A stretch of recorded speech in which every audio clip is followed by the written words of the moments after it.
Planning your first trip to Paris? Then watch this before you go. We show you how we explored iconic sites, save time with smart tips, and what it would have cost without the Paris pass, so you can decide if it's really worth it. Whether you're on a tight schedule or just want to do it smarter, this is your ultimate Paris starter pack.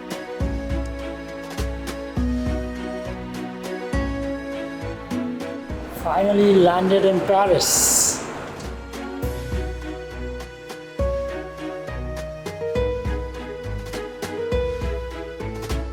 So we made it finally outside of the airport. There's quite a lot of walk all the way from the gate to the train station that takes you where you can claim your baggage, and then walk all the way to the other station, which is the RER and B station that takes you to the heart of the city, in Paris. So that's what we did because we didn't want to spend 50 euros or more and get caught in traffic by taking an Uber. So instead we are taking this metro that goes all the way to Paris for just 10.3 euros. So we got off at Gare du Nord and we're planning to take a metro to our hotel, but looking at the crowd in the train that got us to Gare du Nord, looks like the metro is going to be even more crowded. So we'll probably just take a cab from here itself.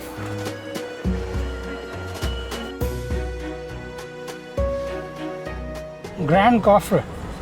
4. It's a big trunk. It could fit 4 bags, 2 check-ins and 2 carry-ons. Quite impressive.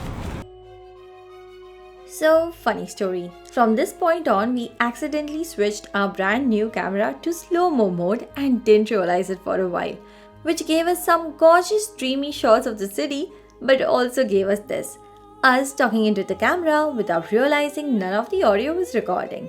Anyway, what Sankesh is trying to say here, very dramatically, is that we are at the Big Pass Redemption Center to pick up our museum pass, included with the GoCity All-Inclusive Plus Pass, also called the Paris Pass Plus. We picked the 6-day pass, which currently costs this much per person, and includes access to a bunch of Paris attractions, both big names and lesser-known experiences. Let's track the individual prices at each place and tally it up at the end to see if it actually saved us money. And here I am, trying our very first bite in Paris, at this random cafe with quirky decor and a giant teddy bear. Crepes after a long travel day? Yum! Okay, now back to realizing our camera settings were a mess and switching things back to normal mode.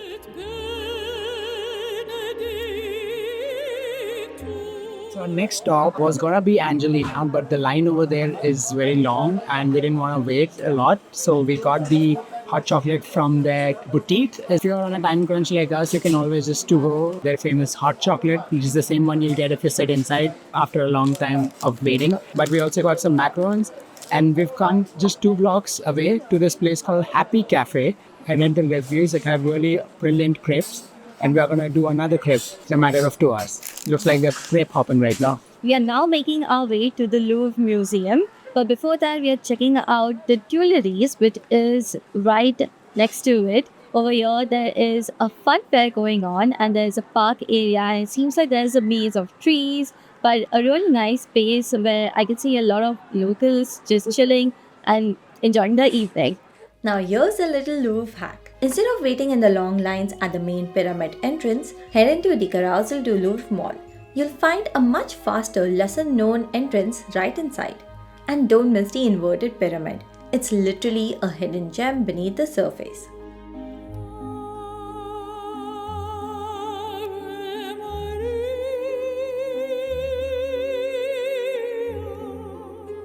This museum is so huge that if you look at each exhibit for at least a minute, you will be here for over 2 months. I would recommend that you focus on a few areas, do your research beforehand, see what interests you, and then just go to those places. There are so many helpful staff members guiding you where you should go. Of course, if you're here for Mona Lisa, expect some crowds. We're going to go there later in an hour or so. All the crowds are gone, hopefully. Another thing to note, the museum is closed on Tuesdays, but all other days it is open only until 6 p.m. But on Friday, it is open until 9 p.m. We are here on a Friday. Not many people know about this, so it's a good way to skip some crowds that will be there on all other days. So if you're short on time, here are a few notable works we'd absolutely recommend checking out. Psyche Revived by Cupid's Kiss is soft, romantic, and somehow emotional even in stone. Then there's what we like to call the first ever selfie.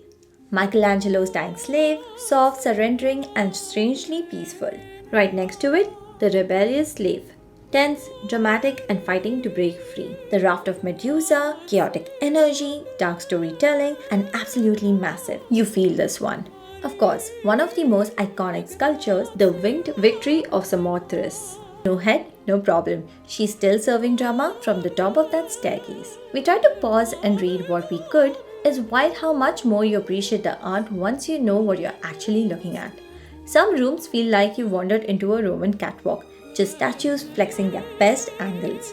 Then you turn a corner and it's all diamonds, crowns, and pure royal flex. It gets busy, but don't let that stop you. Look up, look down, even look out. The Louvre really is a world of its own. I was expecting the line to be longer, but I think it's pretty short and good enough for us to wait and check it out from up close.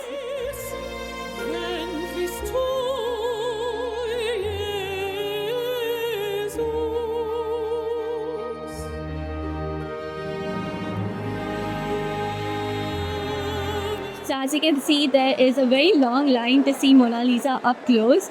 You can always take some pictures from the side and appreciate it from there. But if you're traveling and you're going to visit Paris once in a lifetime, this is the opportunity to go and time it right to see it up close. We are getting Mona Lisa's postcard.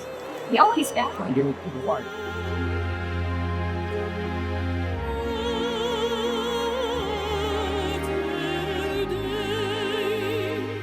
That was an evening well spent at the largest museum in the world.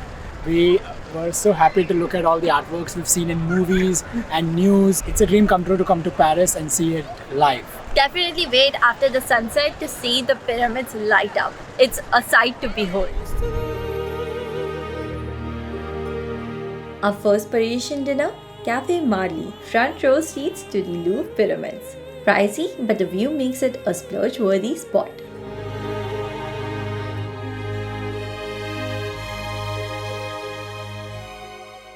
Bonjour from our day 2 in Paris. We just had a nice breakfast at the hotel that we are staying at. It's called Hotel Olivia. The rooms here are pretty nice and cozy. We also have a nice sky window in our room, so it just lights up the space. Now let's get on with our day.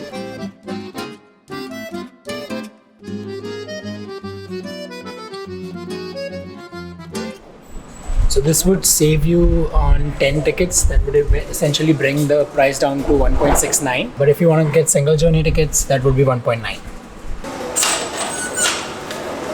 Let's go. Always remember to take it back.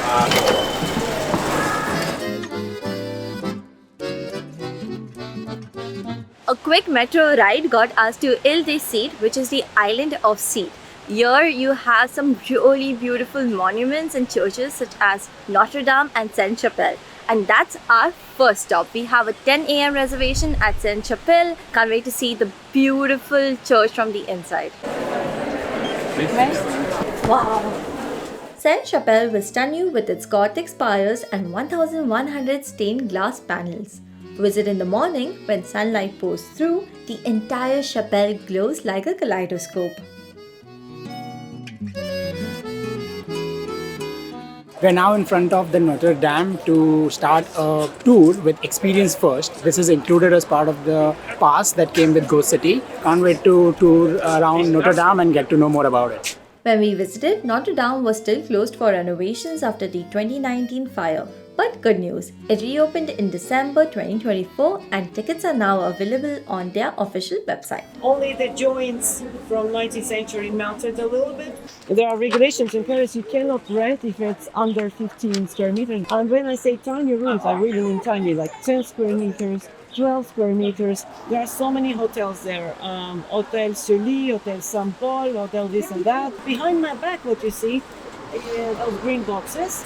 Those are bookinis, they sell books. The tradition goes back to 16th century when they had to bring their books here and sell them on a quayside. But they were given permission in the end of 19th century to attach those boxes on stones.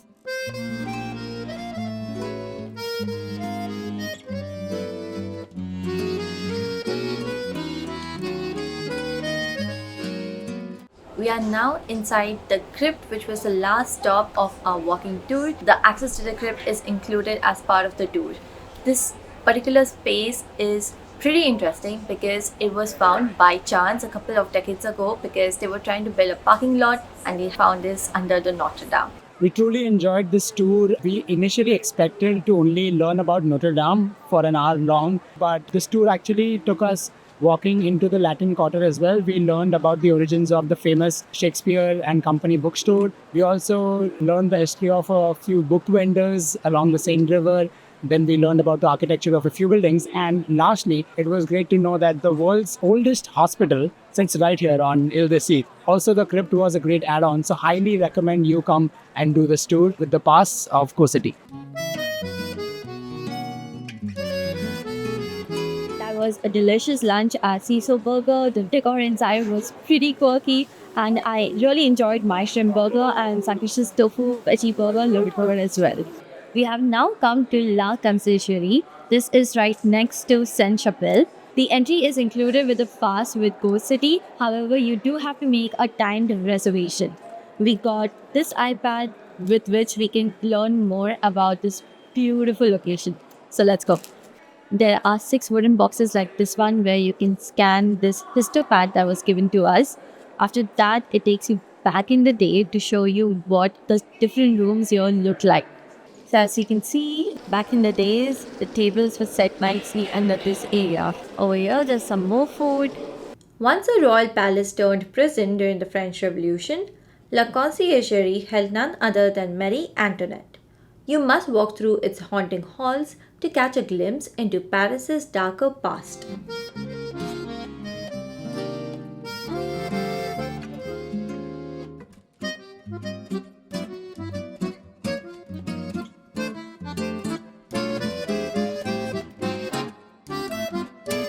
No more traveling by metro because we are gonna ride the scooter around. Public transportation is easy in Paris, but it definitely takes time. There's a lot of waiting. So we decided that to make that short in the next 4 days, we are gonna rent a scooter. We are doing that with Bikeloc. They have a variety of bikes and you can choose what suits you the best. We have a Yamaha 125cc and I cannot wait to ride this baby around.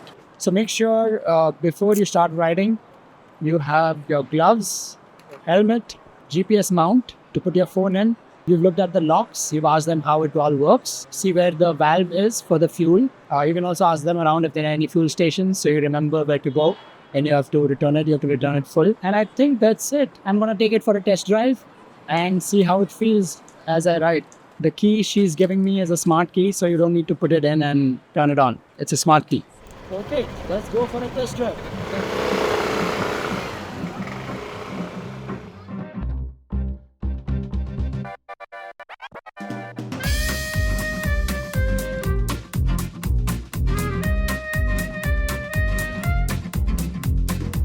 We just rode this bike for 7 kilometers in 15 minutes. Now we're gonna lock this bike up to this stand over here. And it's locked. Hopefully no one's gonna steal it. So our next stop is part of the all-inclusive pass by GoCity. It's the Chocolate Museum. So let's go and try some chocolate. Thank you. So I give you the chocolate. At the end, you can taste them. Thank you so much for You're welcome.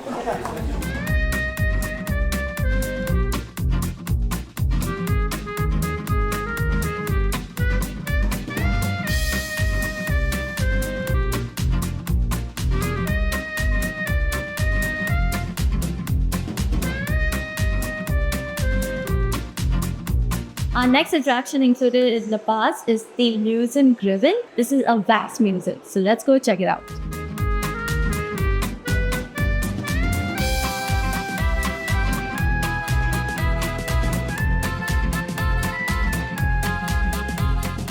No pictures, please. Please.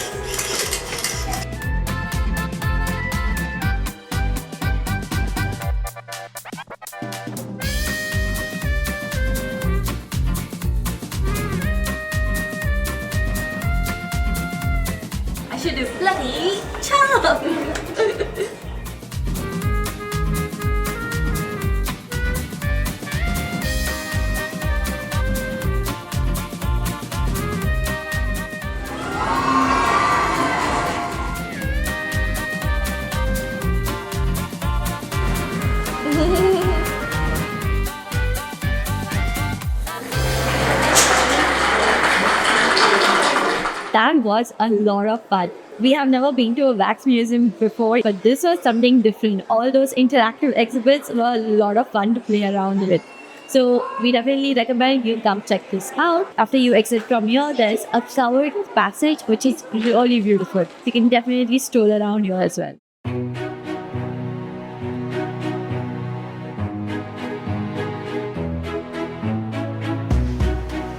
You know, when you walk around a lot and are tired, you crave for some comfort food, which is Indian food for us. So we found the nearest restaurant which had really good ratings. So we decided to come in and check it out, and it was a feast. In about 10 euros, you get multiple different vegetables or meat, and you can complement it with a naan or chapati.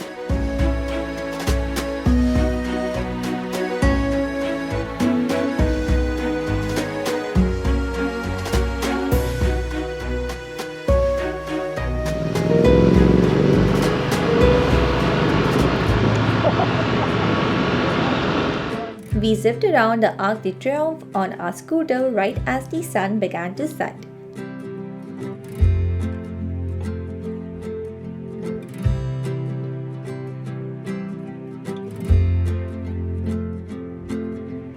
Then climbed the winding staircase. Yes, all the steps to the very top.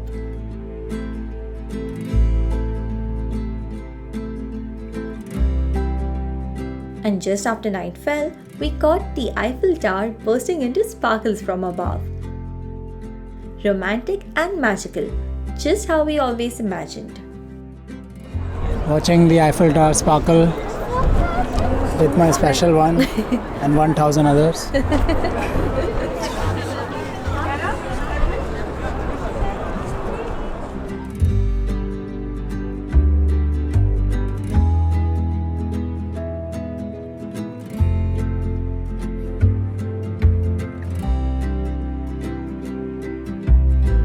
Eiffel Tower sparkles every hour, and that sight is worth seeing.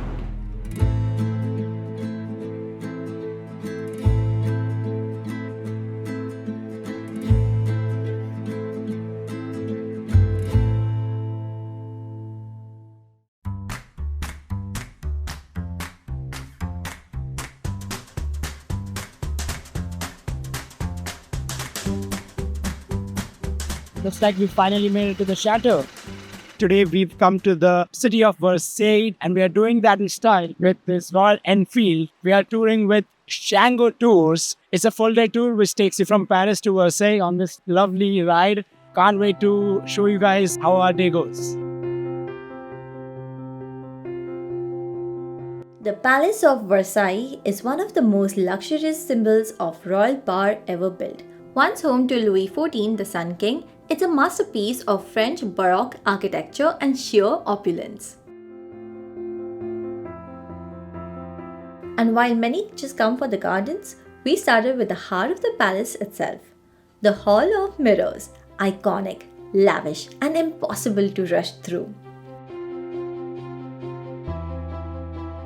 The King's State apartments were all about grandeur and power. The Queen's State apartments equally lavish but with a touch of feminine grace. We even peeked into the Royal Chapel where history meets heavenly ceilings.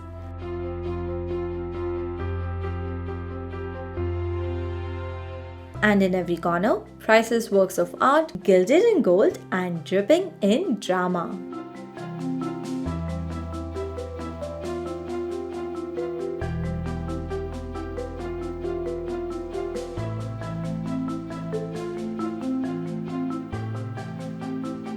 So I've taken a seat in the sidecar now, and Chai's taken the back seat. I'm already liking the sidecar.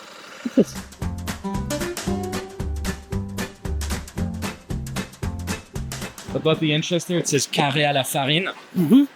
So that whole corner was where people would come to purchase grain. So flour and other grains would all be there. The next one over here on the left is carré aux herbes. So it was herbs and spices and such. And there's carré à la marée. It's all seafood and fish. And then there was carré de la viande, meat. So that's where you would get pork, duck, goose, beef, lamb, any kind of meat. Nice. So that was that was originally how it was organized. And centuries ago, it was under Louis XV that this was created, this market. And so today, it's still a food market. The main square is open on Tuesdays and Sundays. Covered hallways, these four corners, those are open 6 days a week. Yeah. Now it's kind of, a big mishmash. So you'll see when we go into the herb one, there's a bunch of Lebanese food. Seafood one, there's even a cheese stand. So let's go explore. Cool. We'll find some good stuff.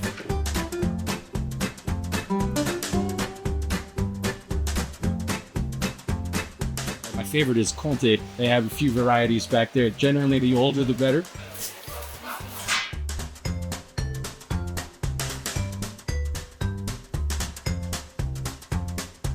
There's always two lines. There's one line for whatever pastry and stuff like that, but because so many people just come for bread, there's always a second line just for bread. The tradition when you get a fresh baguette, especially when it's fresh, it's nice and warm. Oh God, it smells good. It's difficult to wait until you get home. So if you stroll around Paris and most French towns, you'll notice that the tip of the baguette is already gone. It's usually because you pinch it off and eat it. You don't bite it, pinch it off. Ladies first. Pinch it off and enjoy. It smells phenomenal. I just want to climb in there. Before the French Revolution, actually all big aristocratic gardens, the type of grounds that we're going to be seeing later today, they were closed off to the public. Nobody could go there except those that actually owned that property, right? Nobles, aristocrats, members of the royal family. That was in the 1830s that the tradition of picnicking was born, thanks to King Louis Philippe, who reopened all these aristocratic grounds for general public. Because piqué was to grab, and niquer, right? N-I-Q-U-E was something that was cheap. So the locals, they would just grab whatever cheap eats they could, and instead of eating at home, they would go enjoy their food in an open park. With all the delicious food that we grabbed from the market, we enjoyed a nice picnic by the water, and the weather is just perfect for that.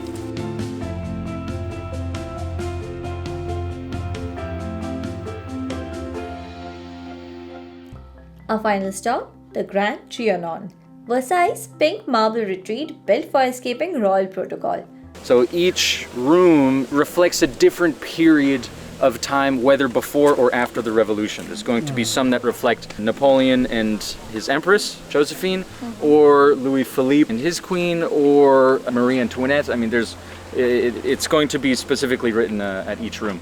Inside we wandered through the Empress's bedroom, the elegant mirror room, and Louis Philippe's cozy family room. The Malachite room stood out with its rich decor, while the open-air Peristyle offered postcard-worthy symmetry. Outside, the gardens led us to my favorite spot, the Love Temple, a quiet, romantic corner tucked into nature. And then came the Queen's Hamlet. Picture a royal fantasy courtyard site built just for Marie Antoinette. Finally, we made our way to the Petit Trianon, her private sanctuary and the perfect end to a dreamy Versailles day. After that scenic ride back to Paris from Versailles, we are at the end of this video. It was an amazing tour, something we've never done before, such a unique experience, I would say. Based on our original plan, we were only going to visit the chateau, but I'm so glad that we took this tour so that we can explore more about what Versailles has to offer. Walking around the market, shopping for its different varieties of foods, enjoying all of that by the canal, and then eventually exploring the Trianon. That was such a great add-on. We would have skipped that because we didn't even know about it, and it brought us so close to the French culture. I'm glad it kind of slowed down our trip for good and gave us that break we needed. This full day tour is perfect to fit in your long Paris trip. However, if you're short on time, you can also opt for their half-day tour that will also give you a chance to explore the best of Versailles has to offer. The tour guide Simon, he owns this company as well. He is so personable. He has so many interesting facts up his sleeve. Every point we went to, he amazed us with his knowledge about the places as well as his personal stories that he had to share. So do take this tour with Simon and Txango Tours. We'll leave all the information about it in the description below. That wraps up the first 3 days in Paris. Here's the value we redeemed in just these 3 days using the Paris Pass. Watch part 2 to see if the pass truly pays off over 6 packed days and discover more sites we loved, plus a few we wish we would have skipped. And with that, we've come to the end of this video. So do follow along to see more of what we're exploring in Paris. See you in the next one.